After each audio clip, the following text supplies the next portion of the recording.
Captain Jae-ho Park stood tall in his crisp black uniform at the Galactic Transport Terminal.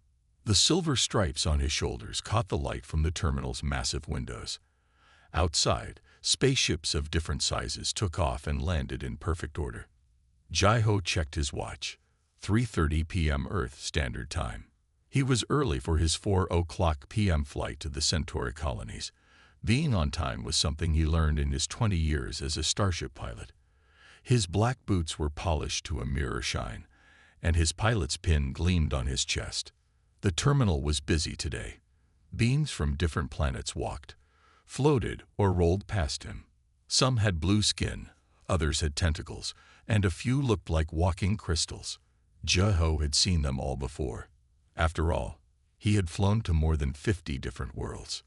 He walked to Counter 7, where the Arcturian Airways staff were checking in passengers. Arcturians looked almost human, except for their silver skin and slightly larger eyes. The check-in agent, whose name tag read First Officer Vix, looked up at Jae-ho. "Good afternoon," Jae-ho said with a polite smile. He held out his ticket and ID card. "First class, Flight AA 427 to New Centauri." Vix took the documents. His silver fingers moved quickly over the holographic screen. Then he stopped. His large eyes narrowed slightly. "There seems to be an error," Vix said slowly. "Your ticket. Is there a problem?" Jae-ho asked. He knew there wasn't. He had checked everything twice before leaving home. "Well," Vix looked uncomfortable. "It shows you're booked in first class, but that must be a system error. The economy section is very comfortable, I assure you." Jae-ho noticed how Vix's eyes moved past him to the passengers waiting in line. Most of them were Arcturians or other alien species. Jae-ho was the only human in the first-class line. "There's no error," Jae-ho said calmly. "I booked first class 3 months ago. Perhaps we can offer you an upgrade on your next flight," Vix suggested. His voice was smooth, but his words felt wrong. "The economy section really is quite nice." Other passengers were watching now. An Arcturian businessman in an expensive suit nodded approvingly at Vix. A crystal being from Proxima turned all its faces away, pretending not to see. A young Arcturian child tugged at her mother's sleeve, asking loudly why the human man looked angry. But Jae-ho wasn't angry. He had seen this before. 20 years of flying through space had taught him many things. One of them was how to handle situations like this. "I would like to speak to your supervisor," Jae-ho said quietly. His voice was calm and clear. "Sir, I don't think that's necessary," Vix replied. "I'm trying to help you. These things happen sometimes. System errors, you know." More passengers were watching now. The line behind Jae-ho grew longer. Some people started whispering. A few took out their holophones, recording the scene. Jae-ho stood straight, his hands clasped behind his back. It was the same way he stood on his ship's bridge during difficult moments. "Please call your supervisor," he repeated. Vix pressed a button on his screen. A few minutes later, a tall Arcturian woman in a senior officer's uniform approached. Her name tag identified her as Chief Purserlax. "Is there a problem here?" she asked, looking between Vix and Jae-ho. "This passenger claims to have a first-class ticket," Vix explained. "But there must be a mistake." Chief Purserlax looked at Jae-ho's documents. Her expression changed slightly. "And why must it be a mistake?" she asked Vix. "Well," Vix hesitated. "It's just that. We don't usually." "Don't usually what?"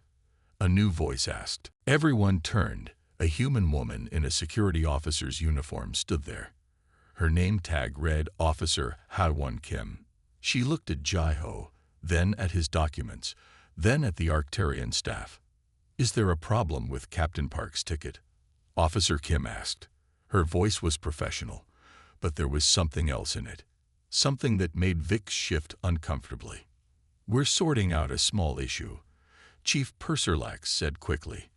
"A possible system error with the booking class." Officer Kim stepped closer. "May I see the ticket?" Chief Purser Lax handed over Jai-ho's documents. Officer Kim looked at them carefully, though Jai-ho suspected she already knew what she would find. Everything appears to be in order, Officer Kim said. First-class ticket, confirmed 3 months ago. Payment cleared. She looked at Vix. Where exactly is the system error? The terminal had grown quieter. Even the usual announcements about departing ships seemed softer. Everyone was watching the scene at Counter 7. Vix looked at his screen again. Well, that is. He stopped, unable to find words. A small crowd had gathered now. Among them was an old Arcturian man who had been watching silently. He stepped forward, leaning on his cane. His eyes were fixed on Jai-ho's pilot's pin. "Young man," he said to Vix, "do you know who this is?" Vix shook his head. The old Arcturian pointed at Jai-ho's pin with a shaking finger. "That's not just any pilot's pin. That's the mark of the Star Guard. They don't give those to just anyone." He turned to Jai-ho and bowed slightly. "Captain, I apologize for my young countryman's behavior."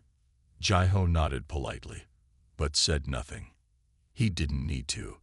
The old man wasn't finished. 5 years ago, the old Arcturian continued, his voice growing stronger. A pilot with that same pin flew his ship into the path of a meteor that was heading for our homeworld. He diverted it using his ship's gravity wells, even though the maneuver was considered impossible. He looked at Vix. That pilot saved millions of Arcturian lives. The terminal was completely silent now. Every eye was on Jai-ho, who stood as calmly as ever, his hands still clasped behind his back. Chief Purser Lax's face had turned a lighter shade of silver, the Arcturian equivalent of going pale. "Captain Park," she said quickly, "please accept our deepest apologies for this misunderstanding. Of course your first-class ticket is valid. Vix, please process the captain's check-in immediately." Vix's fingers trembled as he worked the holographic controls. Within moments, he handed Jai-ho his boarding pass. First class, seat 1A, just as it should have been from the start. "Thank you," Jai-ho said simply. He took his documents and turned to leave. "Captain," Officer Kim called after him. He turned back. "Have a good flight, sir." Jai-ho smiled slightly. "Thank you, Officer Kim."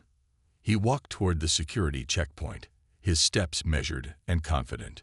Behind him, he could hear Chief Purser Lax beginning what sounded like a very serious conversation with Vix. The crowd slowly dispersed, but the whispers continued. Stories spread quickly in the galactic transport terminal. As Jai-ho waited in the security line, he thought about his next flight. In a few hours, he would be back where he belonged, in the pilot's seat of a starship, guiding it safely through the stars. That's what mattered. Not the color of his skin, not his species, just his ability to fly. The security scanner hummed as it checked him. Green light, all clear. Jai-ho walked through, heading for the first-class lounge. He had an hour before his flight, just enough time to review his flight path to New Centauri. In the lounge, a young Arcturian server almost dropped her tray when she saw him. She hurried over with a drink, the finest Arcturian blue wine. "Compliments of the house, Captain Park," she said, her voice full of respect. "And thank you. My family lives in Arcturus City. 5 years ago, when the meteor..." She couldn't finish. Jai-ho accepted the drink with a nod. "Just doing my job," he said. But as he sat there, looking out at the ships taking off into the darkening sky, he knew things would be different after today. Sometimes it took just one moment, one incident, to change things. He had seen it happen before, on many worlds. He pulled out his tablet to check the flight path. That's what he would focus on now. The stars were waiting, and they didn't care what anyone looked like. They just demanded respect and skill from those who flew among them.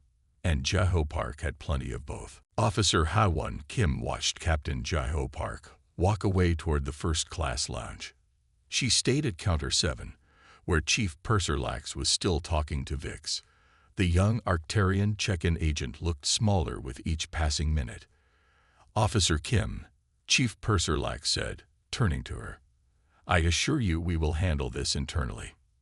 Had-1 took out her official tablet. "I'm afraid I need to file a report," she said.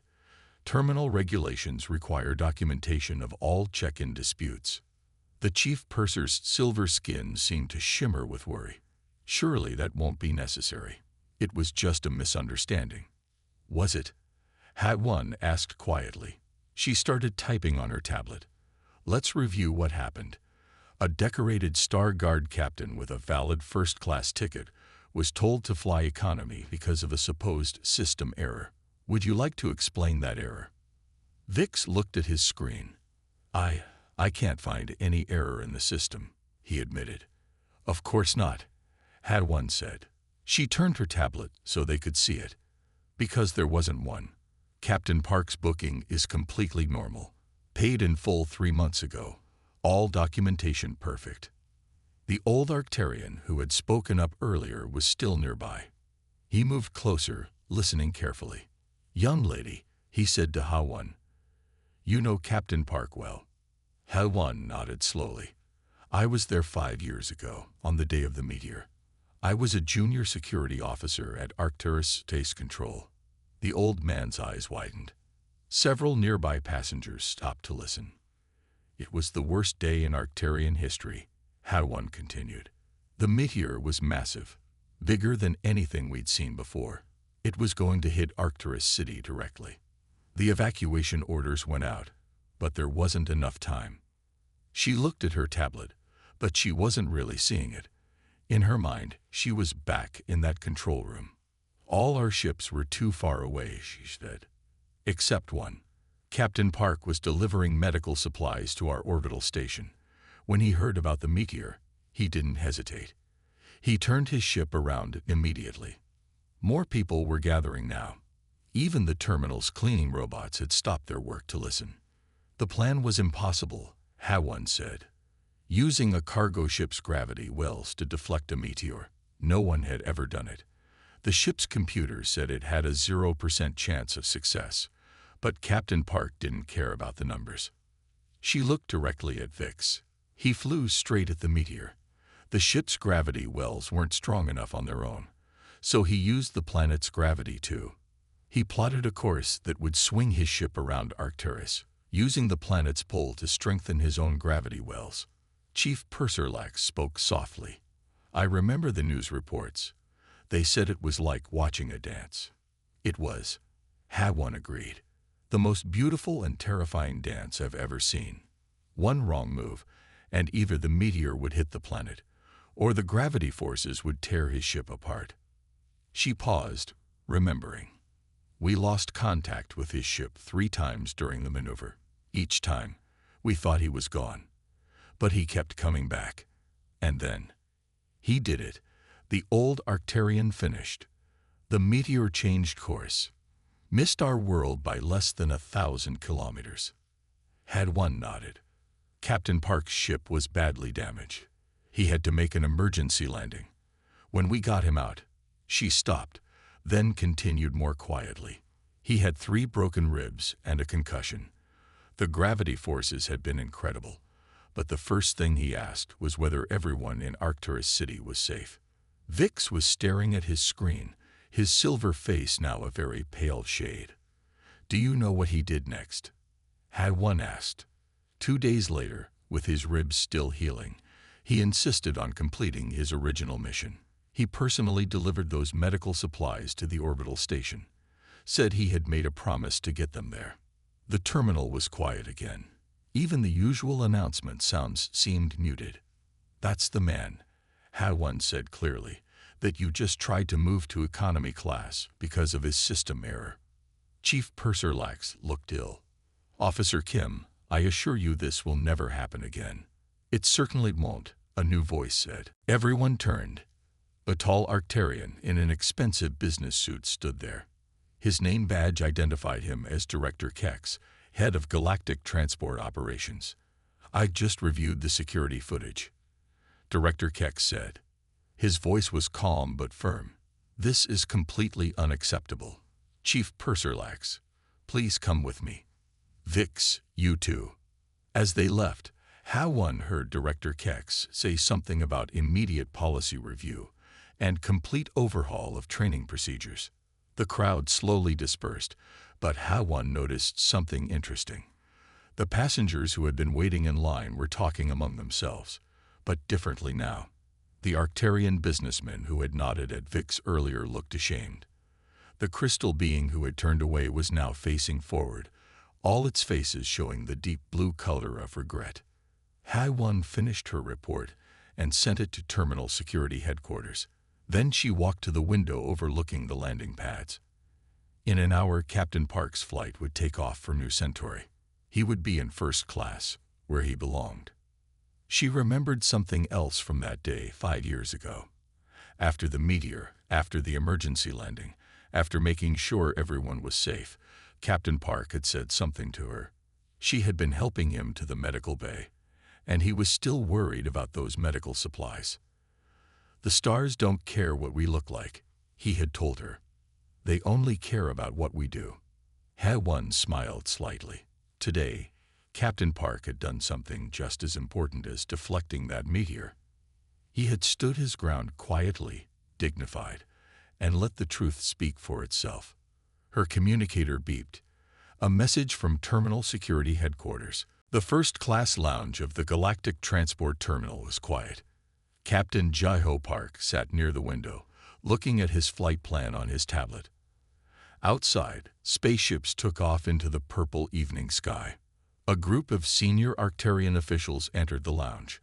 Among them was Director Kex, who had just finished his meeting with Chief Purserlax and Vix.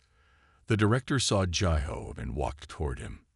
Captain Park, Director Kex said, bowing slightly. May I join you? Jaiho nodded politely. He put down his tablet and turned to face the director. Captain, I want to personally apologize for what happened at check-in, Director Kex said. His silver face showed genuine concern. Such behavior is unacceptable in our terminal. Thank you, Director, Jaiho replied calmly. He noticed other passengers in the lounge watching them carefully. Director Kex continued speaking. We will be starting a full review of our policies tomorrow. But first, I need to ask you something. He paused. Why didn't you tell them who you were right away? Jaiho looked out at the stars for a moment before answering. Because it shouldn't matter who I am, he said. A ticket is a ticket. A seat is a seat. The director nodded slowly. Yes, I see. He seemed to be thinking carefully. Captain, would you be willing to file an official statement about this incident? I already have all the information I need, a voice said. They turned to see Officer Hawan Kim standing nearby. She held up her official tablet. The terminal's AI system recorded everything, Hawan explained, including the part where Captain Park simply said 3 words. Check the records. Director Kex looked confused. 3 words. I don't understand. Hawan smiled slightly. Those 3 words triggered the AI's automatic security protocol. It displayed Captain Park's complete service record on every screen in the terminal, including footage of the Arcturus meteor incident. Jaiho remembered that moment. He hadn't planned it. He had simply stated the truth, knowing the AI would do its job. A young Arcturian server brought them drinks. Her hand shook slightly as she set down the glasses. Captain, she said quietly, my sister works at Arcturus Hospital. She said the medical supplies you delivered that day saved many lives. Jaiho thanked her with a nod. The server hurried away, but not before other passengers heard her words. Is it true? Someone asked. About the meteor. Director Kex stood up. His voice carried across the quiet lounge. Yes, it's true. 5 years ago, Captain Park saved our capital city and millions of lives. He turned to Jaiho. And today, he taught us another important lesson. The director's communicator beeped. He looked at it, and his eyes widened. The story has already reached the Galactic News Network, he said. They're calling it the 3 words that changed everything. Jai-ho stayed quiet. He didn't need to say anything more. The truth was speaking for itself, just as he knew it would. "Captain," Ha-won said, checking her own tablet, "messages are coming in from all over the galaxy. The Centauri colonies are asking for details. The Earth Space Force has released a statement. Even the Arcturian High Council is calling." The lounge was getting crowded now. More passengers were coming in, trying to see the famous pilot. Some had their holophones out, recording everything. An older Earth woman spoke up from nearby. "I remember when humans first joined the galactic community," she said. "Many didn't think we belonged out here among the stars. But people like Captain Park proved them wrong." "Not just proved them wrong," Director Kex added.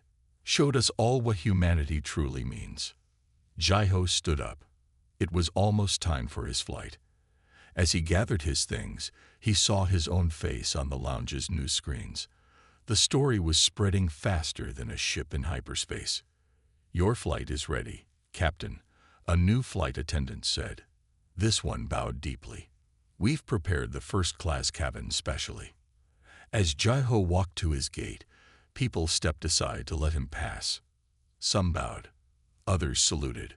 A group of young pilots from various species watched him with admiration. "Captain Park," Director Kex called after him. "What you did today, it will change things." Jai-ho turned back one last time. "Change comes from truth," he said simply. "All I did was speak it." He boarded his ship, taking his rightful place in first class. As he sat down, his tablet beeped with new messages. The Galactic Transport Authority was calling an emergency meeting. The Earth Space Force wanted him to speak at their academy. The Arcturian High Council was drafting new anti-discrimination laws. All because of 3 simple words: check the records. Through his window, Jai-ho could see the terminal building. Somewhere in there, Officer Ha-won Kim was probably still writing her report. Director Kex would be starting the policy review. The young server would be telling more people about her sister at Arcturus Hospital. The story would grow. It would spread from planet to planet, system to system. But at its heart would be those 3 words and the quiet dignity of the man who spoke them. The ship's engines hummed to life. Jai-ho looked at the stars, bright and clear in the dark sky. They didn't care about species or skin color. They only cared about the truth. And today, the truth had changed everything. "Ready for takeoff, Captain?" the pilot's voice asked over the intercom. "Ready," Jai-ho replied. As the ship lifted off, he thought about all the young pilots who would come after him. They would face their own challenges, their own moments of truth. But maybe, just maybe, his 3 words had made their path a little easier. The ship rose into the stars, carrying with it a man who had changed the galaxy twice, once with incredible bravery, and once with simple truth. 1 month after the incident at the Galactic Transport Terminal, Captain Sun Mei stood before the Galactic Council.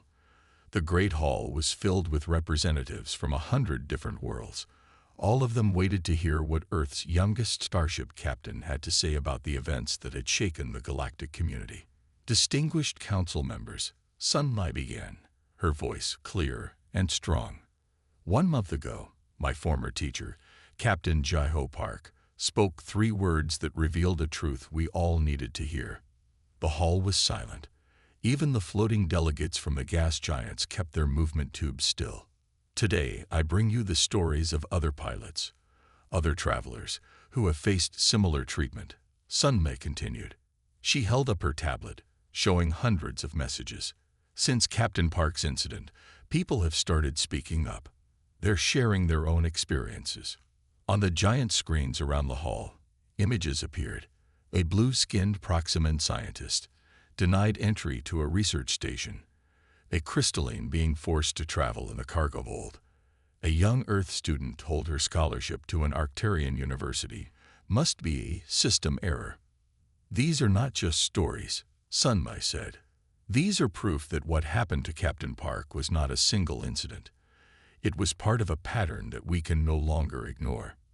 In the audience, Officer Ha-won Kim sat watching. She had been invited to testify about what she saw that day at the terminal.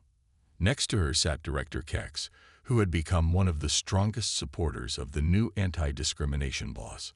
The Galactic Transport Authority has already begun making changes, Sun may acknowledge. Every terminal now has AI systems programmed to recognize and report discrimination. Every staff member must undergo new training. But is this enough? She paused, looking at each council member in turn. Captain Park saved millions of Arcturian lives 5 years ago, she said, but even he faced discrimination until his identity was revealed. What about those who haven't saved planets? Don't they deserve the same respect? The Arcturian High Chancellor stood up. Captain Lee, he said, what exactly are you proposing? Sunma smiled slightly. It was the same smile she had learned from Joho during her training years. Calm, confident, knowing. I propose the Park Protocol, she said, a new standard for all galactic services, one that ensures equal treatment regardless of species, appearance, or origin, one that has real consequences for those who violate it. The hall erupted in discussion. Representatives turned to each other, talking quickly in their various languages. The translation systems worked overtime to keep up. This is more than just transportation, Sun Li continued when the noise died down. This is about who we are as a galactic community. Captain Park's 3 words, check the records, showed us that the truth cannot be hidden. Now it's time to act on that truth. Director Kex stood up. The Galactic Transport Authority supports this proposal, he announced. We have already seen positive changes from our new policies. The Park Protocol would help make these changes permanent. More supporters stood up.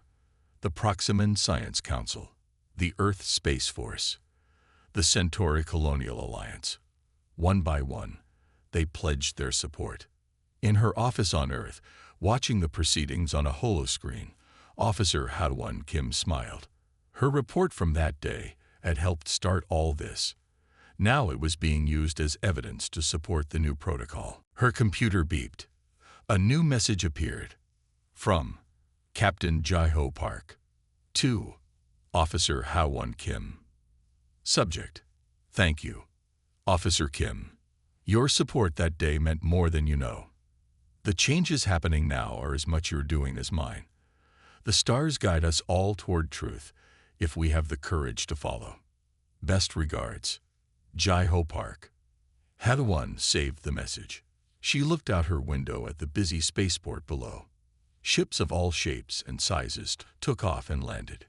In each one, beings from different worlds traveled together, their differences becoming less important than their shared journey through the stars.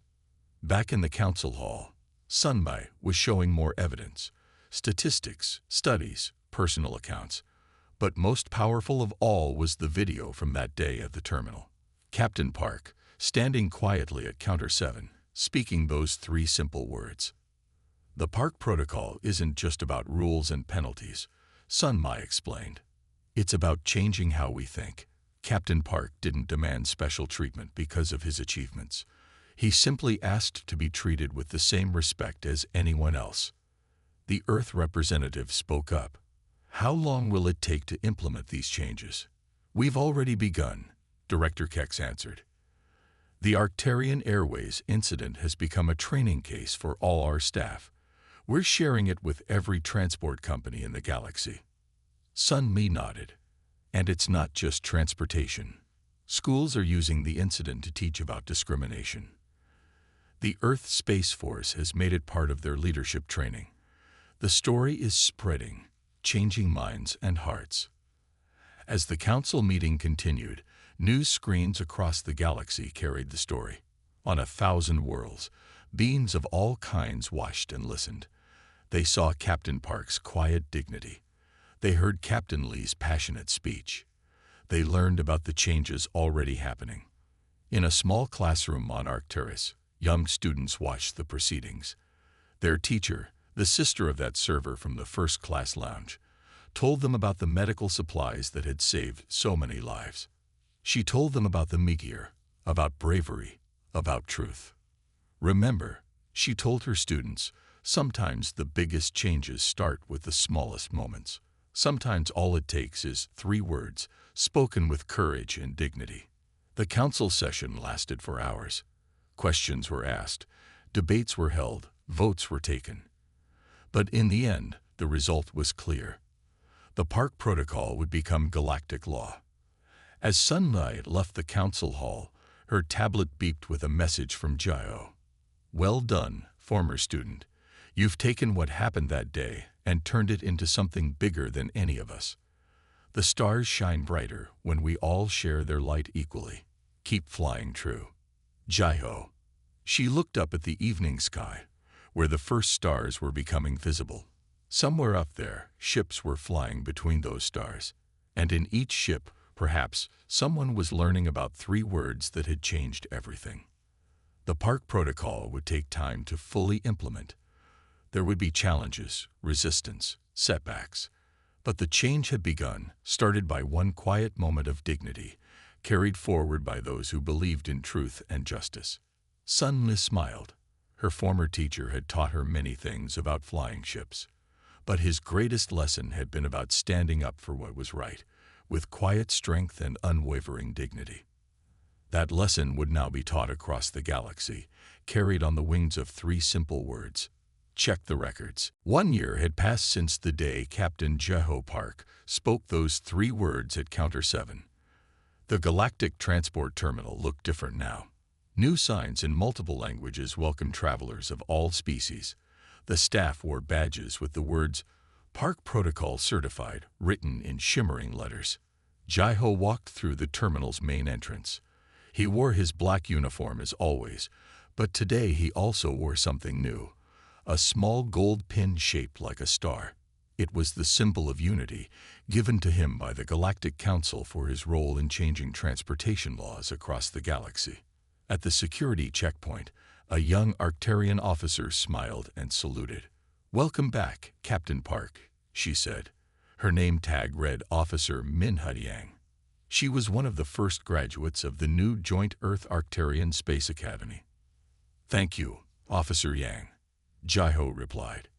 He noticed how she stood straight and proud in her uniform, just like the cadets he now taught at the academy. The terminal was busy, but different from before. Humans and aliens mixed freely in all sections. At Counter 7, now renamed Unity Counter, a crystal being was checking in for first class, while a human family waited in economy. No one questioned where anyone belonged. "Captain Park," a familiar voice called out. Officer Ha-Won Kim walked toward him, but she wore a different uniform now. Her badge identified her as Chief of Equality and Integration. "Congratulations on the promotion," Jiho said, smiling at his friend. "All thanks to you," Ha-Won replied. "The park protocol changed everything. Did you see the latest numbers?" She showed him her tablet. Reports from across the galaxy showed remarkable changes. Discrimination complaints had dropped by 80%. Passenger satisfaction was at an all-time high.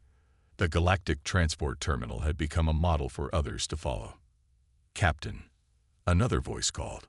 Jiho turned to see the young server from the first-class lounge a year ago. She now wore a supervisor's uniform. "We've been waiting for you. The ceremony is about to begin." Jiho nodded. Today was special, the official opening of the Park Training Center. Here, staff from all transport services would learn about equality, respect, and dignity. They walked to the center's entrance. A crowd had gathered. Director Keck stood at a podium, next to Captain Sun Mi Lee, who had just returned from a diplomatic mission to the furthest colonies.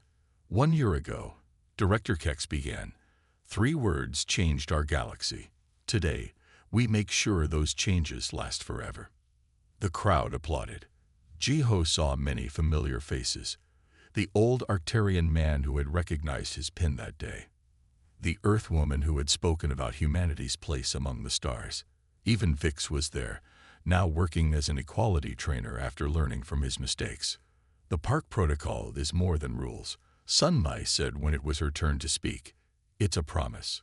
A promise that everyone who travels among the stars will be treated with equal respect and dignity." She turned to Jai-ho. My teacher showed us that sometimes the quietest voices speak the loudest truths.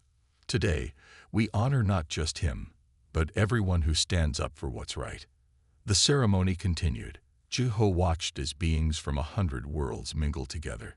A young human child played with an Arcturian child, neither seeing anything strange about their different colored skin. A Proximan scientist discussed flight paths with a crystal being engineer, their different forms no barrier to their shared love of space travel. After the ceremony, Jai-ho walked to his gate. He had a class to teach at the academy tomorrow. But this time, something was different. At every counter he passed, staff members stood and saluted. Not because he was a hero who had saved a planet, but because he had helped change one. Captain Park, a small voice said. A young Arcturian girl stood nearby with her mother. We learned about you in school. About the 3 words. Jai-ho knelt down to her level. What did you learn? That the truth is stronger than anything, she said proudly, and that everyone belongs among the stars. Her mother smiled. She wants to be a pilot like you, Captain. She says the stars don't care what anyone looks like. Jai-ho felt a warmth in his chest. This was the real change, not just in rules or systems, but in hearts and minds. At his gate, the flight crew welcomed him with a new standard greeting, a combination of Earth's military salute and the Arcturian bow of respect. It had become a symbol of the new way, just like the Unity counter and the Park Protocol pins. As he settled into his first-class seat, Jai-ho looked out at the stars. They were the same stars he had flown through for 20 years. The same stars that had watched him save Arcturus. The same stars that had witnessed 3 words change everything. His tablet beeped with a message from Hawon. Just saw the latest training results. 1,000 new staff members certified in the Park Protocol this month alone. Your 3 words are still changing lives, Captain. Keep flying true. Hawon. The ship lifted off into the darkening sky. Below, the galactic transport terminal shone like a beacon. Inside its walls, beings from across the galaxy moved freely, each one equal under the same stars. Jai-ho smiled as the ship reached cruising altitude. In his years of flying, he had learned many things. How to navigate asteroid fields, how to deflect meteors, how to deliver medical supplies against impossible odds. But perhaps the most important lesson was the one he had taught others that day at Counter 7. That sometimes the greatest changes start with the smallest moments of truth. The stars stretched out before him, infinite and welcoming. They had never cared about the color of his skin or the planet of his birth. They had only cared about his skill, his courage, and his truth. And now, finally, the galaxy was learning to do the same.